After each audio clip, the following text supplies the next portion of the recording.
Bien, gracias por continuar con nosotros en el nuevo diario AM. Vamos a conversar a continuación con el presidente del Colegio de Abogados de la República Dominicana, el doctor Miguel Surún Hernández. Muy buenos días, doctor. Bienvenido nuevamente a nuestro espacio.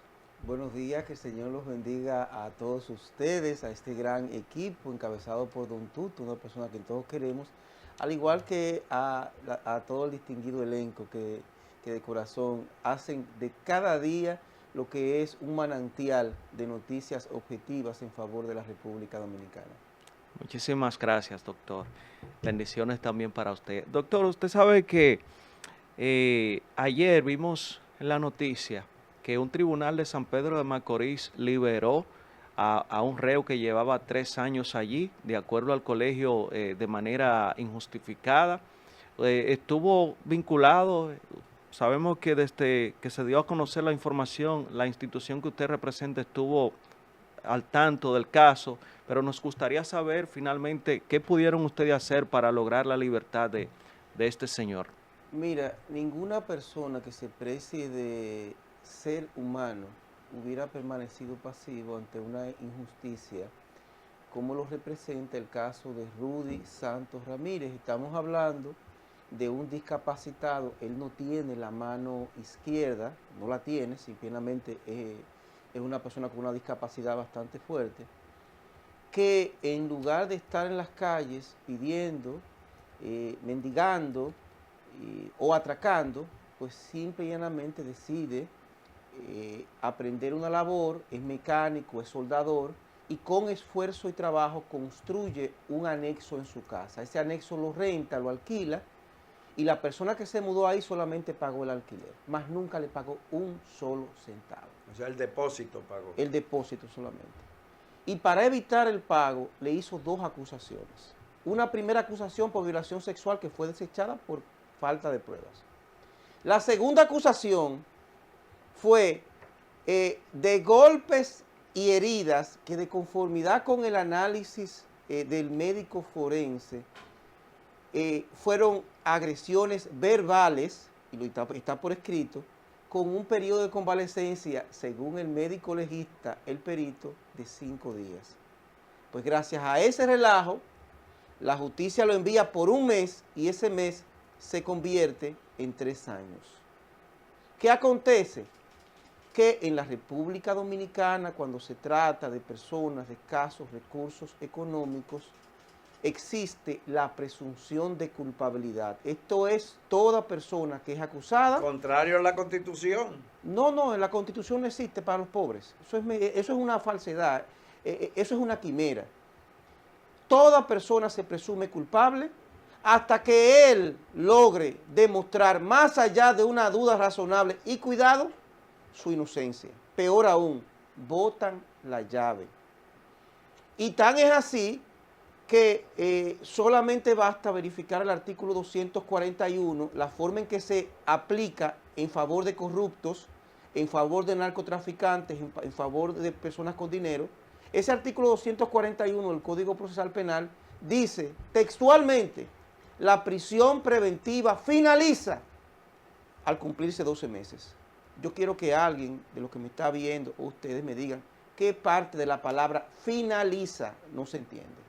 Obviamente, ese finaliza, esos jueces lo aplican de manera metódica, puntual, cuando se trata de gente con mucho dinero.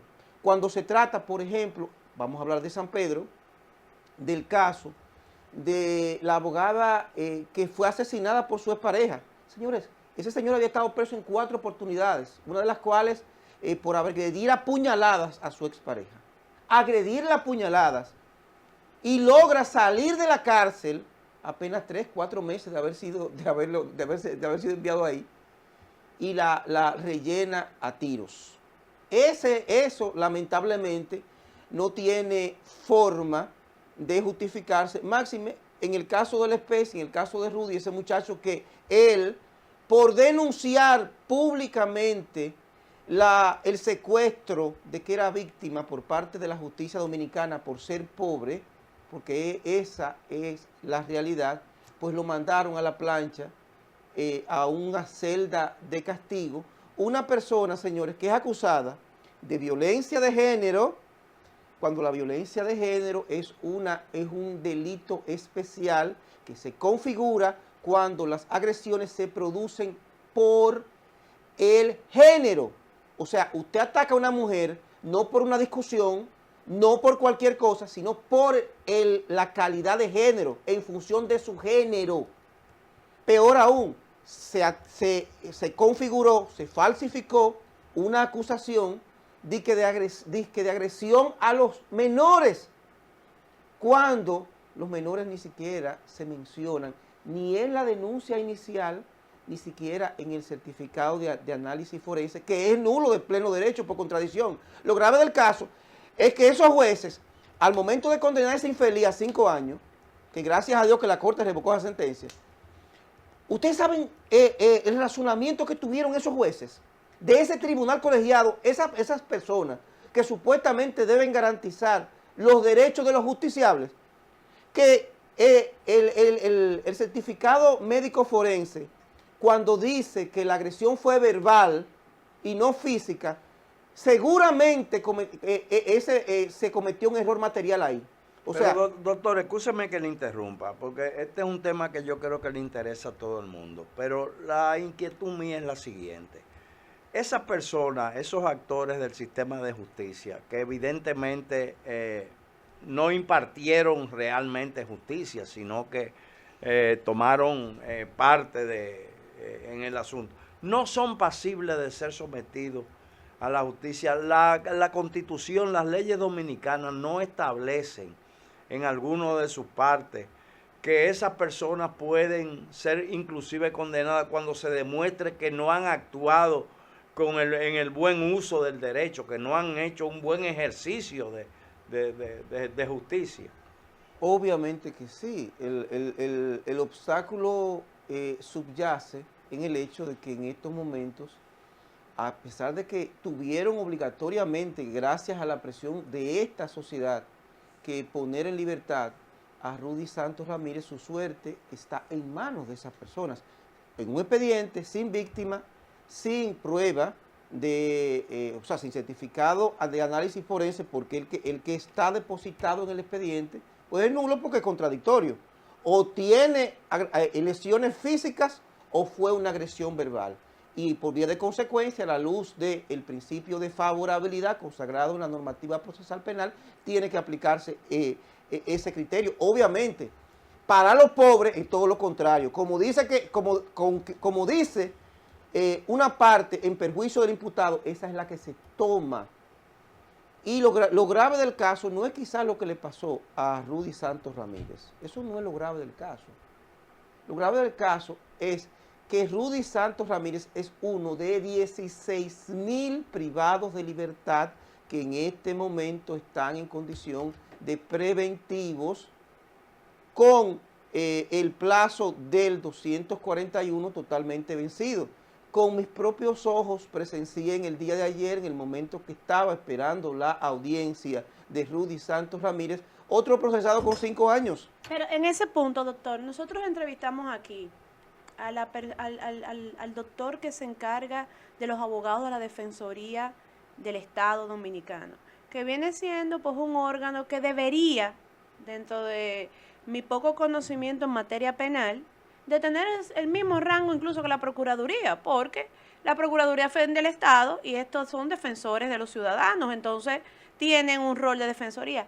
Y él nos hablaba del bajo presupuesto que tiene y que solamente contaba con 100 y pico de abogados en aquel momento a nivel nacional. El Colegio de Abogados no ha pensado en algún momento pues ver si puede hacer algún tipo de análisis, propuesta en conjunto para que esta figura, que es la Defensoría del Pueblo desde el punto de vista legislativa, no del punto de vista administrativa, que es lo que hace el Defensor del Pueblo, pues tome otro giro quizás a un nivel más Procuraduría General de la República? Fíjese, el problema fundamental del sistema de justicia y de lo que acontece, que es una justicia fundamentalmente elitista, que en muchos casos actúa por tráfico de influencias y en muchos casos por corrupción, es fundamentalmente en dos vertientes. La vertiente de presupuestaria. No hay que hacer ningún estudio. Es simplemente que vivamos en una sociedad donde se respeta la ley. La ley 194-04 establece el 4.1% del presupuesto para el sector justicia. Estamos hablando que en este momento se están asignando el 30% de lo que debería corresponder. En este momento tenemos prácticamente la misma cantidad de jueces que teníamos hace 20 años. Tenemos prácticamente la misma cantidad de fiscales que teníamos hace 20 años para una población. Claro, se ha duplicado, y más de duplicado la población. Pero ese es uno de los problemas. El otro problema subyace en el criterio de mi cheque. Muchos jueces actúan en función de corriente mediática, en función de el criterio de que por mandar a alguien, por trancar a alguien, no se cancela, no se castiga, obviando su responsabilidad de garantes del Estado de Derecho y obviando su responsabilidad de administrar justicia de manera objetiva. El otro problema, y ahí voy a contestarle a la pregunta, nosotros como institución hemos sido la única que durante 5 años hemos demandado al presidente de la República por más recursos, por los recursos del sistema de justicia, de la Procuraduría y del Poder Judicial. Sin recursos no hay forma posible de que tengamos una justicia más o menos eficiente. Todo lo contrario. El actual presidente de la República, lejos de garantizar la independencia financiera del Poder Judicial y la Procuraduría, que año tras año están obligados, y yo digo extorsionados, para que presenten presupuestos en violación de la ley 194-04 y vayan a su despacho de rodillas, tanto el presidente de la Suprema como la Procuradora General de la República, pidiendo más recursos. Vayan ustedes a ver el Independencia. Contrariamente a eso, ¿qué hace el presidente? En esas ansias de poder y de control del sistema de justicia, somete un ilegal e inconstitucional Ministerio de Justicia que va a aumentar los gastos del Estado, no en jueces, no en cárceles, no en fiscales, no, en burocracias y botellas, con un Ministerio de Justicia que va a controlar por completo lo que son los exámenes periciales. Imagínense los exámenes periciales de droga, de golpes y heridas, manejados por activistas políticos, sobre la mentira y la falsedad de que hay que quitárselo a la Procuraduría, cuando la ley que rige el INASIF, por ejemplo, que lo quieren pasar al control exclusivo del presidente de la República, es un organismo autónomo, no está adscrito a la Procuraduría. Que no hayan querido ejecutar esa autonomía que está contemplada en la ley 498-07, bueno, eso ya es responsabilidad de una voluntad política del propio presidente. ¿Y qué piensa hacer, por ejemplo, el Colegio de Abogados ante esa situación? Porque, por ejemplo, nosotros vemos con el Colegio Médico Dominicano, por ponerle un ejemplo, que entiende que hay una serie de irregularidades y que primero hace la denuncia, hace las reclamaciones que considera pertinentes y después tiene un plan de lucha en esa misma dirección. El Colegio de Abogados, por ejemplo, ¿qué ha contemplado en ese sentido? Durante los últimos 5 años nosotros hemos hecho manifestaciones, protestas, marchas, y para el próximo 6 de junio, coincidencialmente, a las 9 de la mañana, tenemos una marcha que va a iniciar en la sede central del Colegio de Abogados de la República Dominicana hacia el Palacio Nacional. Queremos una justicia garantista desde el punto de vista procesal para todos, incluyendo para las personas de escasos recursos. ¿Y si no temperan? Vamos a continuar las protestas hasta el final. Protesta, pero acción, o sea, otro tipo de acción, no sé. Siempre nosotros, cuando actuamos, y es nuestra conducta, actuamos desde el punto de vista legal, desde el punto de vista social. Nosotros estamos poderando mediante un amparo de cumplimiento y un amparo preventivo contra el presidente de la República, contra la Procuraduría General de la República y contra el Poder Judicial, a los fines de que se respete la ley 194. ¿Y usted cree que eso puede prosperar aquí? No tenemos, lo que no va a prosperar nunca es la pasividad. Nunca se va a conseguir absolutamente nada con los brazos cruzados. cada quien tiene que jugar su rol y nosotros como institución lo hemos hecho. Eso nos decían a nosotros cuando estábamos luchando por la apertura de los tribunales y por el respeto al derecho de acceso a la gente de abajo. Y estábamos solos en ese momento. No, y pero yo ganamos se en lo todo. digo no porque tenga ningún tipo de duda en cuanto a las intenciones que ustedes lo animan, sino ante los resultados que han obtenido. Y que nosotros lamentablemente los maestros, si no van a la huelga, difícilmente consiguen, aunque abusan de ese recurso en muchas ocasiones. Los médicos por igual. Entonces, por eso es que le hago la pregunta. Nosotros, Ustedes no han contemplado, por ejemplo, dejar de asistir a los tribunales. mira, eso es una situación bastante compleja porque en nuestra profesión intervienen muchos intereses. Entiendo. Muchos intereses y hay que ser muy cauteloso al respecto porque nuestros adversarios pueden utilizar cualquier tipo de pifia en perjuicio de la causa. Nosotros estamos en lucha, no vamos a descansar un solo instante hasta que el presidente de la República, que es el principal responsable de no entregar los recursos establecidos en la ley 194-04, como él se comprometió en elecciones, nosotros vamos O sea, a una seguir. justicia independiente con actores dependientes. No, el presidente... Digo, eso es lo que hay. En la práctica, el presente gobierno se ha caracterizado por esforzarse en concentrar y controlar a su imagen y a su voluntad el sistema de justicia, asfixiándolo desde el punto de vista financiero y tratando de retirarle, de quitarle atribuciones para concentrarlas en función de sus hacerlos intereses dependientes políticos. de él. Totalmente.